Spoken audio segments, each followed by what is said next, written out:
These are some of the craziest airsoft replicas in my collection so far.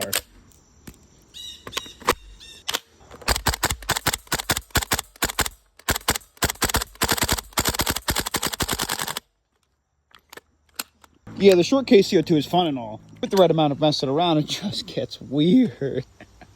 You might be asking, where do you hold this thing? Well, it's from the mag. I can't tell, more like a pirate pistol or a space pistol.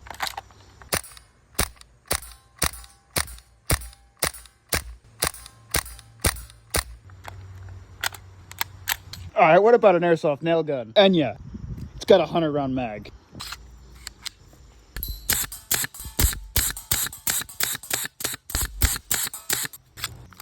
You might ask yourself, what's so weird about a deagle? Fine, I'll show you.